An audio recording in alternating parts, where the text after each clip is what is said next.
And the thing nobody mentions is that most household fires start with something that was just forgotten, not abandoned, and investigators would later note that distinction matters.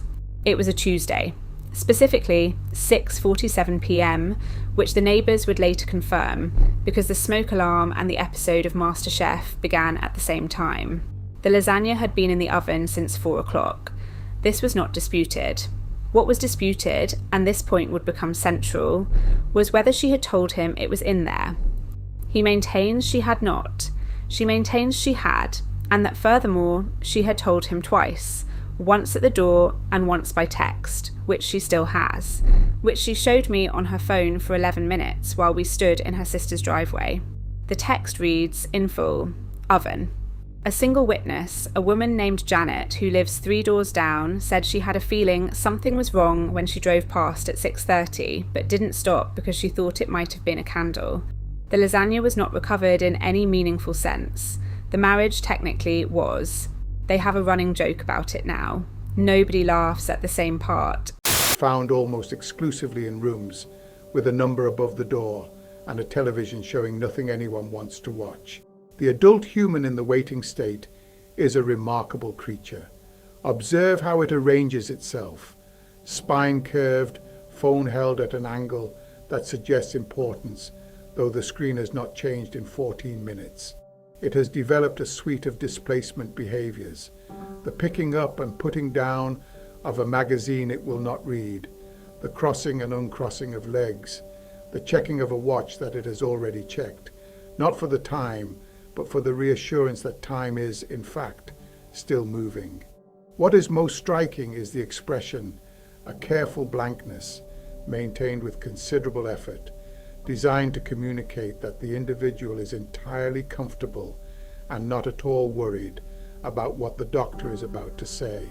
The creature beside it, a stranger, is performing the same blankness. They will not speak. They will, however, make brief eye contact at the moment the name is called, as though sharing something significant. When our subject finally rises and walks through the door, she takes a single mint from the dish on the counter that she did not notice until this moment. She will hold it in her coat pocket for 11 days before throwing it away. She did not want the mint. She wanted, we think, to leave with something she had chosen herself. Which is exactly why so many people are turning to Interlude. Interlude is the new space between knowing something is over and feeling like it is. Finally, a product designed not for the ending. There are plenty of those, but for the part that comes after, when you're technically fine, when everyone keeps asking how you're doing and the honest answer is, I don't know yet. Interlude is available in 3 formats: the long walk, the meal you cook for yourself on purpose, and the thing you start reading at 11 p.m. that you are not reading. Interlude doesn't rush you. Interlude doesn't ask you to be grateful. Interlude asks nothing, actually, which, if we're being honest here, is probably what made this difficult in the first place. Results vary. Most users report that Interlude lasts between 3 weeks and 4 years. Some report it never fully ends, which our customer research team described as, quote, within the expected range. Interlude, for the gap between the last conversation and the one you've been drafting in your head at 2 a.m. Call us on 1-800-604-3882. We're still working on getting that line connected, but we're working on it. I know it's weird to call about this. I know that. My sister said don't call, and I go, it's fine. It's anonymous. And she goes, it's not anonymous. You're going to say something identifying, and I go, I won't. And now I'm going to say something identifying. What happened? Nothing. That's the thing. Nothing happened. He didn't do anything. We stopped being the same people at the same time, and by the time I noticed, it had already been 6 months of being 2 different people eating dinner in the same house. And I think I was the last one to realize. And I don't even know if that's true. I just feel like I was. He might have been just as lost. I didn't ask. Why are you calling tonight? Because I still have his number in my phone under his name, not under don't or anything like that, under his actual name, first and last. The way you save someone when you think they're going to be in your life forever. And I was going to change it, and I opened my phone and I just I couldn't. I couldn't change it to something smaller. I don't know what that means. I think you know. Yeah, I think I do. I'm not going to call him.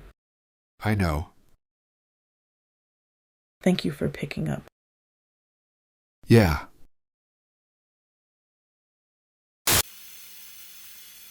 Always left the kitchen light on, every night for 41 years. I asked her once why, and she says, in case you come down in the night and need to see where you are. And I go, I know where I am, it's our kitchen. And she says, yes, but at 3 in the morning you don't always feel like you do. She was right. She was very often right about things I didn't have the framework for yet. What did you learn from her, in the end? That staying is a decision you make again every morning. And the mornings you don't feel like it are the ones that matter most. That a person can share a life with you and still remain, in some essential part, a mystery. And that this is not a failure of love, but the whole point of it. That a kitchen light left on for someone who might need it is not a small thing. It is, I think, the whole argument. Do you have any regrets? I kept coming down at 3 in the morning, even after, just to stand in it. The light, I didn't know what else to do with the habit of her.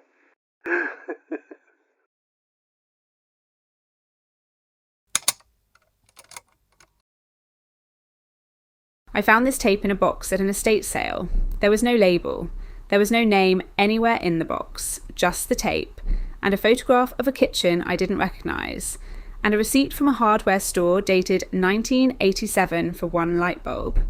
I don't know who he was. I kept it because I thought someone else should hear it.